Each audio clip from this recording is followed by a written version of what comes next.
third one. No, I didn't mean to step on yours either. No, we're no, never a problem. Yeah, I know. But make sure you wear your own. I know.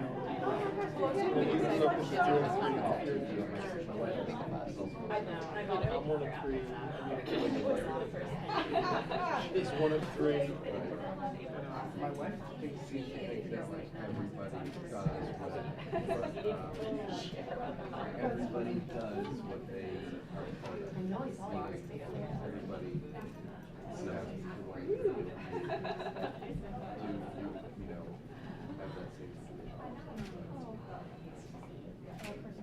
We had an accident, so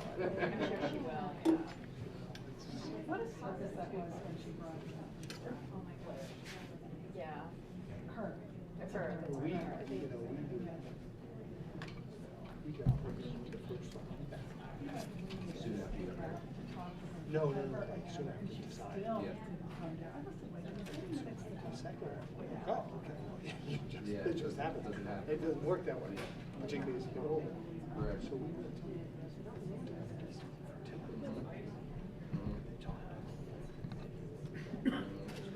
it's not covered by health care. No, it's not. Now And it's so I was like, honey, just gotta fucking do it. That's what we did. Boom. But that meant we had a 4-year gap because we were kind of like being half-assed about it for like a year. I hear you. I wouldn't possibly.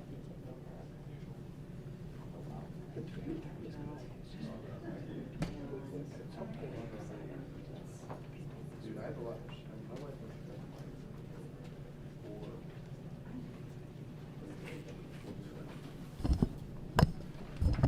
Morning, everyone. It's a very quiet day on the Hill.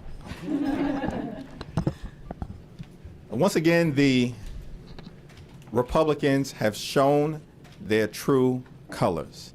They simply cannot help themselves. Americans all across the country woke up to news that the Trump Justice Department is once again launching an assault on health care in the United States of America. The Republicans want to take away health care from tens of millions of Americans again. The Republicans want to impose what would be effectively an age tax on Americans between 50 and 64, forcing a dramatic increase in premiums, co-pays, and deductibles. Once again, the Republicans want to strip away protection for Americans with pre-existing conditions. They simply cannot help themselves. This was the defining issue of the 2018 midterm elections. We embrace this fight because House Democrats were given the majority in order to defend health care on behalf of everyday Americans, and that is exactly what we are doing. Later on this afternoon, Chairman Frank Pallone, Chairman Bobby Scott, as well as other members of the House Democratic Caucus, including Chairman Richie Neal, will be introducing legislation to strengthen the Affordable Care Act. That legislation will protect Americans with pre-existing conditions.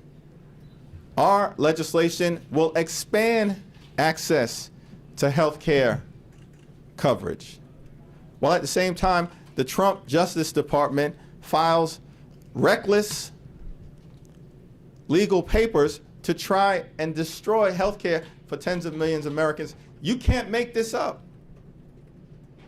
And so there's a clear contrast in terms of what we as House Democrats are about and what Republicans are about. Republicans fight for the wealthy, the well-off, and the well-connected. Democrats fight for working families, middle-class folks, senior citizens, the poor, the sick, and the afflicted. Period, full stop. That's the contrast, and it's going to play itself out in front of the American people. Now, we were very clear on what we as House Democrats were going to focus on. Were we given the majority by the American people? We promised that we were going to fight for the people. We promised we were going to fight for lower health care costs. We promised we were going to fight for bigger paychecks and a real infrastructure plan. We promised that we were going to clean up corruption and bring our democracy to life as we have begun to do with passage of H.R.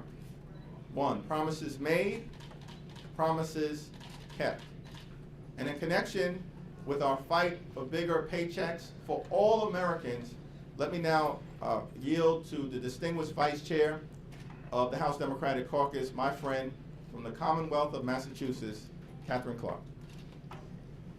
Thank you, Hakeem, and good morning. It's a historic week and a busy week here in Washington because this week the House is standing up for people. It's standing up for equality because on Wednesday we are going to vote on the Paycheck Fairness Act. This will guarantee equal pay for equal work, fulfilling part of our For the People agenda that we are going to look to increase paychecks. We all know the statistics.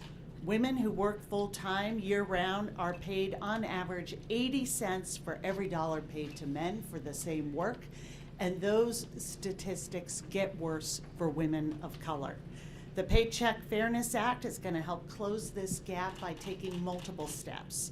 Protecting against retaliation for discussing salaries, prohibiting employers from screening job applicants based on salary history, providing legal protections to people who file discrimination complaints, and creating a negotiation skills training program.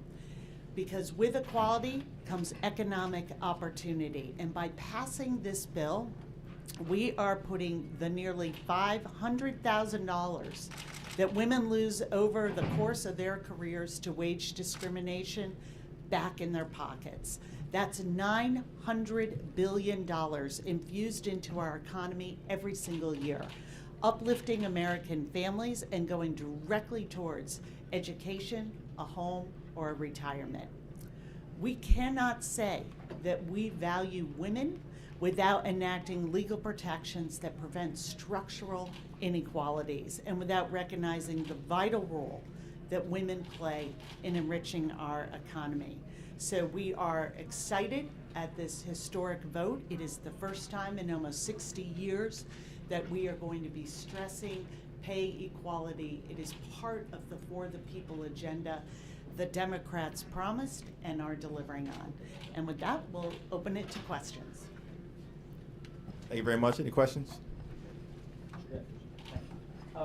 As you guys talk about the healthcare issue this morning, though, there's so much focus on what Republicans are trying to do, trying to get this procedural vote in the Senate on the Green New Deal. You say your side has the upper hand on the healthcare issue, but do issues like that, other policy issues which may be some too far afield, does that capture the attention? And anything you try to do on some of these bread and butter issues like healthcare, does that supersede that message? We're not interested in who has the upper hand politically. We're interested in making sure that we protect the health care of the American people. We were sent to Washington to get that done. We should be able to do it in a bipartisan way. There are a whole host of issues that we as members of the House and the Senate are going to be called upon to address. Climate change is certainly one of them. This week, we're focused on lowering health care costs and increasing pay for everyday Americans and making sure that there is equal pay for equal work. Mr. Jeffries, Rashida Tlaib is circulating into your colleague letter focused on impeachment around issues that are not related to the Mueller investigation. Is that helpful? We didn't run on impeachment. We didn't win the House of Representatives on impeachment.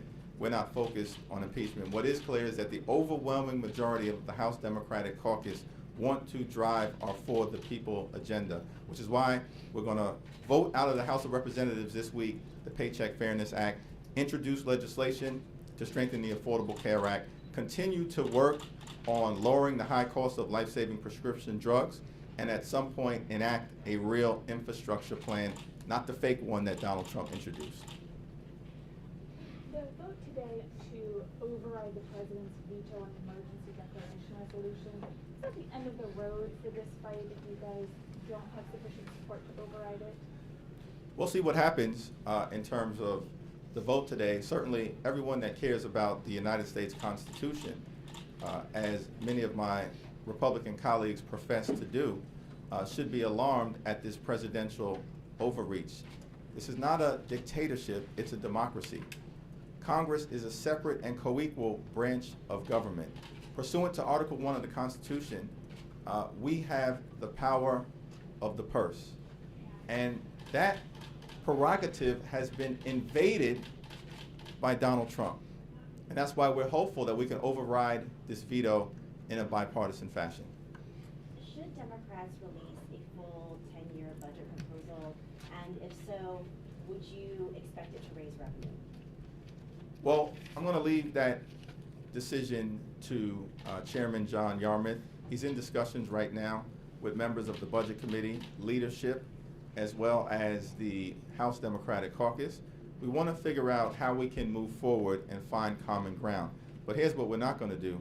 We are not going to allow the president to move a budget forward that cuts $2 trillion out of Social Security, Medicare, and Medicaid. That's unconscionable. Yeah, I would just like to underscore what the chairman just said. That is, we in Appropriations Committee are looking at the budget that the president just said. We see devastation to those economic issues to families at home, starting with going back on the promise the president made repeatedly in his campaign, that it was hands off. We would not touch Medicare, Social Security, or Medicaid. And at the same time that he professes that, we see $2 trillion in cuts. And very particularly, my discussion with Secretary Azar was about the impact of that on the opioid crisis. Because we know Medicaid is how most people in this country access treatment for addiction. So if this president is serious about that, if he is serious about investing and helping us combat the opiate crisis, it is the completely wrong place to start by narrowing in on Medicaid expansion states and making that less available when we know that has tripled access to recovery treatment for people who use Medicaid. States that have expanded have seen startling results in the right direction. This president wants to not only go back on his promises around Medicare, Medicaid, and Social Security, but it will have a particular impact on the ability to combat this opioid crisis that is so devastating to constituents in my district and across this country. Sure. I noticed that in your remarks this morning, you didn't mention the Mueller report and the way forward after the Mueller report. And I'm wondering, A, why didn't you mention it? And B, what is the way forward now after the Mueller report? Well, at this point, the ball is in the court of the Attorney General. 6 committee chairs have sent a letter requesting that the Mueller report be released to the public, as well as the underlying documentation, no later than Tuesday, April 2nd. And how much energy will House Democrats and the leadership of the Secure spend on pushing? Well, I think as evidenced by the opening remarks that I delivered and as evidenced by the opening remarks that Vice Chair Clark delivered, we're going to continue to focus on the issues that are of importance to the American people. House Democrats are focused on kitchen, table, pocketbook issues involving lower health care costs and increased pay for everyday Americans. We were very clear when we had our closing conversation with the American people about what exactly we would focus on in connection with our For the People agenda. Nowhere in the For the People agenda does it talk about Russia. Nowhere in the For the People agenda does it talk about collusion. Nowhere in the For the People agenda does it talk about obstruction of justice. The For the People agenda is about lowering health care costs for the American people, strengthening the Affordable Care Act, protecting people with pre-existing conditions, increased pay, and a real infrastructure plan. That's what House Democrats are focused on today, tomorrow, and for the rest of this congressional session. I was just going to say, that sounds like a shift. I mean, Speaker Pelosi was out there constantly pushing this message of what does Donald Trump have, what does Putin have on Trump financially? Let's look at his tax returns. It looks like Chairman Neal is teed up and ready to go at this formal request. So, I mean, when you talk about issues of importance, isn't the president's financial ties to Russia and where the rest of this investigation goes, isn't that still a priority for Democrats? The first, and I'm going to yield to Vice Chair Clark, the first hearing that Elijah Cummings had this year was on lowering the high cost of life-saving prescription drugs. The first hearing that Chairman Frank Pallone had this year was on strengthening the Affordable Care Act.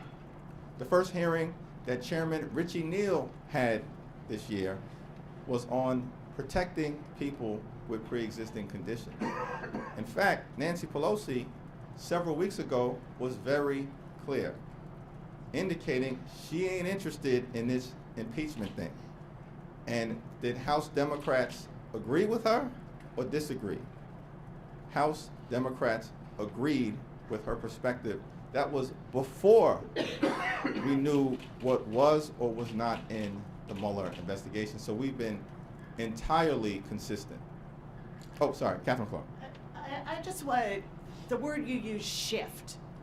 There is a shift. There is a shift from the Republican majority that focused on the very wealthiest Americans and large corporations and making sure that they were doing okay. That was the emphasis of the tax bill that passed last year. That's the emphasis of their economic policies. And that is the shift that you have seen with Democrats in the majority. We are focused on putting those issues that American families care about and talk about around their kitchen tables back on the front burner in Congress. And at the same time, we are going to live up to our Article 1 responsibilities of oversight, which the Republicans absolutely failed to do. So there is a shift. There's a shift to returning power to the American voters. There is a shift to concentrating on those issues that matter to their families and matter to their economics at home. That's the shift that's happening. That is a shift that we are unwavering from. I know what you obviously want to talk about. Are you worried that the Mueller investigation, Mueller report, and some of these other investigations are overshadowing the issues that you actually want to focus on? Concerned at all that might make it harder for the Supreme Court voters? No. Why? So over the last 2 years, there was a lot of emphasis by some on the Russian investigation, its implications. In many cases, that's all you would see on certain outlets. But we, as House Democrats, focus on protecting people with pre-existing conditions, lowering health care costs, and our candidates all across the country were talking about kitchen table, bread and butter, pocketbook issues, while some in this town were obsessed with the Russian investigation. Now, based on that precedent, you would expect there was no way we were going to be able to break through in district after district after district and win control of the House of Representatives. But we won control of the House of Representatives, not focused on Russia, not focused on collusion, not focused on impeachment, not focused on obstruction of justice, but focused on health care and on infrastructure and on cleaning up corruption in Washington, D.C. That is why we're focused on those issues now that we're in the majority. I just would like to add that it took this administration one day, one work day, to flip back to their true agenda and one of their true priorities, which is taking away health care from millions of Americans. one day it took them to get back on their message of what they're truly trying to do to American families. Back. Have you heard anything back from the Attorney General about when you might receive the full report? Have Democrats heard back? And what happens if you don't receive it by April 2nd? What do you do then? We have not heard back, as far as I understand it. I assume that that response will be directed to the 6 committee chairs who authored the letter. We'll see what occurs. We're all hopeful that, consistent with the overwhelming public sentiment of the American people, the full and complete Mueller report will be released by April 2nd. The House voted 420 to 0 to publicly disclose the Mueller report. The President has said repeatedly the Mueller report should be disclosed. The overwhelming majority of the American people, including majorities of Republicans, Democrats, and Independents, have said the Mueller report should be disclosed. We expect that the Attorney General will disclose it no later than April 2nd. You and the Judiciary Committee have talks with each other or with DOJ about scheduling testimony for General Barr or Special Counsel Mueller? Do you have any sense what time frame you got? I think the first step, as Jerry Nadler has indicated, is to receive the report, and then we'll proceed thereafter with the possibility of testimony from the Attorney General, from the Deputy Attorney General, or others who may be relevant, consistent with our oversight responsibilities. Go to the back. Yes, so after the veto override vote, what are the next steps? Has the House decided whether it will take legal action? Will it let it be to the dozens of states that have filed lawsuits? What are the next steps? We're focused right now on seeing what happens on the floor, and then collectively the leadership will decide how we proceed from there. Senator Schumer spent, not Senator Schumer, Senator Graham spent quite a bit of time with reporters yesterday talking about how he was going to do a deep dive on the FISA waiver issue and other things related. He called it the other side of the story in this whole episode. How do you see that playing out for Democrats? Are you concerned that there could be a very focused effort on the Democratic side of things and how this investigation got started in the first place? Just what do you think about that? Well, Lindsey Graham spent years as the sidekick to John McCain. And then Donald Trump gets elected, and Donald Trump continues to bash John McCain in reprehensible ways, and Lindsey Graham on the issue is in the witness protection program. So he should resolve that issue before he wants to lecture Democrats on our responsibility as a separate and co-equal branch of government in the House. And I would just like to add to that, I would say to Lindsey Graham, 37 indictments. 37 indictments coming out of this investigation. I think that he should proceed with caution if he really wants to examine this entire investigation again and put his president that he defends through thick or thin back in the spotlight with his involvement. It's part of the reason that we need to see this full report to understand the evidence that went into this. But when this investigation yielded 37 indictments, many of those, at least 6 or 7 of those, the closest advisors to this president, we welcome that scrutiny. Let me also just add, 17 different intelligence agencies concluded that Russia interfered with the election and attacked our democracy as part of an effort to try and artificially place Donald Trump at 1600 Pennsylvania Avenue. These 17 different intelligence agencies aren't filled with warm and fuzzy liberals. These are national security types dedicated to the safety and well-being of the American people. Every single major player connected to the Mueller investigation, as far as I can tell, is a Republican. James Comey is a Republican. The current FBI Director, Christopher Wray, who presided over the investigation on the FBI side, is a Republican.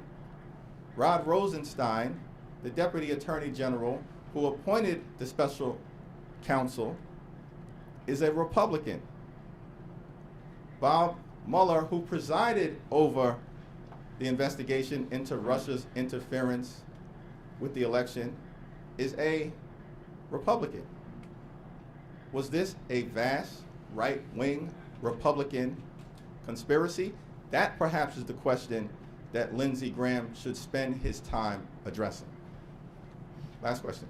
When you guys talk about wanting the full Mueller report, I want to clarify something. Are you not comfortable with it being scrubbed for classified information or for the grand jury information? It is a reasonable thing to make sure that if there are sources and methods that could potentially be disclosed in the Mueller report, that those are redacted in the interest of national security. With respect to potential grand jury testimony, the standard has traditionally been that the presumption of secrecy can be overcome if there is a compelling public interest. In this case, with Russia's attack on our democracy and the potential cooperation with members of the Trump campaign having been the subject of the investigation, there was certainly a compelling national interest. Thank you.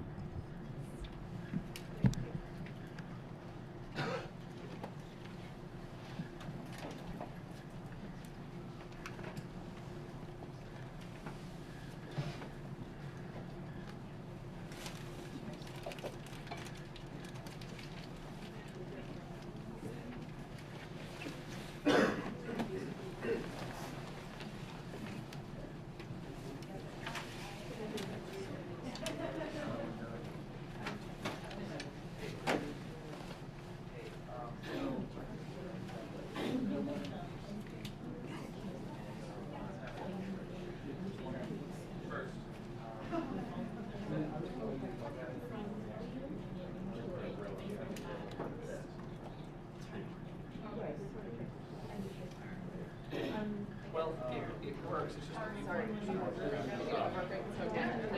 I was trying to go as quickly as I could. No, I just.